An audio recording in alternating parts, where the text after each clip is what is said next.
Ils sont quand même étranges, ces tueurs en série. Je ne les comprendrai jamais. Bah, ils ont juste envie de tuer des gens, comme tout le monde. La différence, c'est que ils passent à l'action. Quoi? T'as déjà eu envie de tuer quelqu'un, toi? Bah oui, rappelle-toi. C'est pas terrible. Mais non, tu jouais la comédie à ce moment-là, c'était pas réel. Attends, tu veux dire que...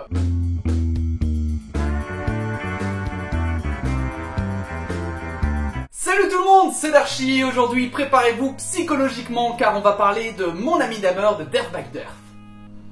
Et oui, cet épisode arrive 3 ans en retard, et oui, il vaut mieux tard que jamais. L'histoire commence par une préface en fait, écrite par un grand criminologue et par une introduction écrite par l'auteur. Et ouais, hein, parfois on est un peu déçu dans la vie. Donc, là, l'histoire ne commence pas, en fait. Non, pas vraiment. Mais elles ont toutes les deux leur importance, car elles nous montrent à quel point le récit en fait est fiable et proche de la réalité, et comme c'est une histoire vraie, je savais pas trop comment vous le préciser non plus en fait. Le récit commence donc sur le bord d'une route, un jour d'été, dans les années 70. Là, par contre, non, pour la voix, c'est non, parce qu'on va pas faire une chronique entière comme ça. Oh, pour une fois que j'ai une histoire glauque à raconter. Ce jour-là, un jeune garçon trouve un chat écrasé et le plonge dans l'acide pour faire une expérience. En réalité, ce jeune garçon, qui s'appelle Jeffrey Dahmer, commence seulement à découvrir le plaisir qu'il ressent lorsqu'il voit de la chair se décomposer. Et plus tard, il deviendra un des plus grands tueurs en série des États-Unis d'Amérique. Oui, selon mes analyses, c'est un parcours tout à fait normal pour un enfant. Alors, des récits sur les tueurs en série, il y en a un paquet. Mais dans cette BD, l'histoire est racontée par l'un des rares amis que Dahmer ait pu avoir, ce qui offre un angle d'approche que l'on peut difficilement trouver en règle générale. Sauf si vous avez plein de potes tueurs en série ou psychopathes. Auquel cas là, effectivement, vous ne rentrez pas dans les critères. Mais, il faut être un psychopathe pour être ami avec un psychopathe. Oh mon dieu, j'ai découvert quelque chose. Alors, pas du tout. Et c'est d'ailleurs ce qu'il explique dans ce livre. Premièrement, Dahmer n'est pas un tueur en série comme les autres. Sa vie familiale et scolaire n'était pas vraiment le genre de vie fertile pour ce type de psychopathe. Ce qui fait aussi que la police a mis 10 ans pour le trouver. Ouais. 10 ans. Deuxièmement, Dahmer faisait tout ce qu'il pouvait pour réfréner ses pulsions, comme boire de l'alcool par exemple, jusqu'au jour de son premier meurtre, où là il a lâché. C'est d'ailleurs là où s'arrête le récit, car l'auteur voulait avant tout s'attarder sur la vie de Dahmer avant les faits, qui étaient très violents et qui ont déjà été largement médiatisés, donc ça valait pas la peine d'en parler. Ah, ok. On spoil la fin sans aucun complexe. Ah bah bravo, ok. Ah bah très bien. Mais moi je veux pas faire partie de ce genre d'émission, d'accord? Hein? Donc je me tire. Mais avant ça, je vais vous spoiler la fin de Game of Thrones, tiens. C'est comme ça t'apprendra, espèce d'enfant. Bagderf lui-même spoil la fin, parce que c'est vraiment pas ce qu'il veut raconter. Il explique aussi ce choix par cette phrase. Ayez de la pitié pour lui, mais n'ayez aucune compassion. Car pour lui, même si presque tout le monde lui a tourné le dos, même si énormément d'erreurs ont été faites par les adultes à l'époque, qui refusaient de voir ses problèmes, dès que Dahmer commet son premier meurtre, il devient impardonnable et incompréhensible. Ouais, ok. C'est bien beau tout ça, hein. Mais si on se base sur les souvenirs d'un mec pour écrire un livre, moi j'appelle ça un roman. Est-ce que j'ai dit que l'auteur a aussi fait des études de journalisme? Je suis plus sûr. Vous voulez que les gens ne remettent plus jamais vos paroles en question? Alors, devenez diplômé. Non, bien entendu que non.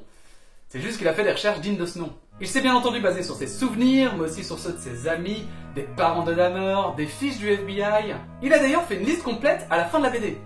Pour vous dire, c'est du lourd. Et Dahmer? Qu'est-ce qu'il est devenu dans tout ça? Il s'est fait assassiner en prison. Par un autre détenu. Eh bien, cette affaire est joyeuse de bout en bout. Après ça, tu regardes Requiem for a Dream et tu tombes en dépression pendant une semaine. C'est trop bien. Ouais. Bon, pour alléger, parlons un peu des dessins, qui ont une histoire très particulière. Avant de dessiner cette BD, Derf Bagderf a dessiné Punk Rock et Mobile Home, une BD humoristique. Oui, parce qu'à la base, il écrit des récits humoristiques. Je vous jure que c'est vrai. Encore avant cette BD, il avait écrit une édition courte de Mon ami Dahmer, qu'il avait auto-édité, car aucune maison d'édition n'avait accepté de le publier. Et il gagna de nombreux prix. Mais il n'était pas satisfait. Ses dessins lui semblaient brouillons, et cet ouvrage, qui ne comptait qu'une vingtaine de pages, n'était qu'une suite d'anecdotes qu'il racontait à propos de Dahmer. Mais voilà, il ne savait pas encore trop comment la faire autrement, et il avait besoin de respirer un petit peu avant de continuer, d'où la sortie de Punk Rock et Mobile Home.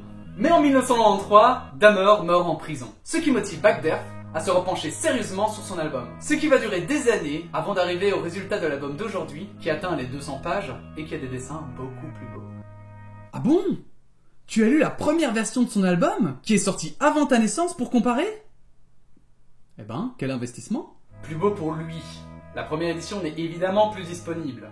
Donc, je ne juge que les dessins que je vois aujourd'hui. Et la première fois que je les ai vus, j'étais mitigé. Ah ouais, ça arrive. Les personnages me semblaient trop carrés, cubiques, avec des expressions surréalistes, et les perspectives sont un peu étranges, souvent aplaties, ce qui enlève encore au réalisme. Mais l'histoire m'intéressait beaucoup, donc je me suis accroché, et j'ai pas été déçu. Ces dessins sont en fait très efficaces. Dans Dahmer, ils rendent l'ambiance très pesante, avec les grimaces de certains personnages qui nous rendent mal à l'aise, tout en étant assez réalistes que pour qu'on se rende compte que c'est quelque chose qui a vraiment existé. Ces dessins transpirent vraiment le malaise, parce qu'on ne sait plus la frontière entre le réel et l'imaginaire.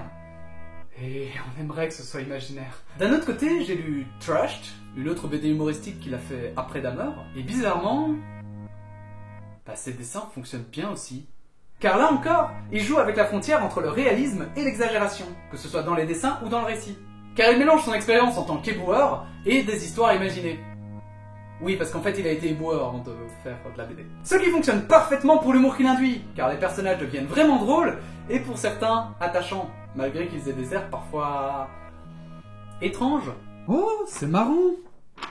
J'ai pas vu de critique qui parlait des dessins, moi. Nope, parce que la plupart du temps, elle se concentre sur l'histoire, surtout pour Dahmer, qui a fait beaucoup de bruit à sa sortie. Il a d'ailleurs été très bien accueilli, puisque l'ensemble des critiques sont très bonnes, les seules négatives étant que la BD est trop malaisante, certains disant même violente psychologiquement.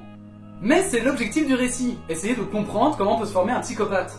Du coup, non, c'est pas très joyeux. Et le cerveau, il a toujours un peu de mal avec ce genre de choses, donc vous êtes prévenus.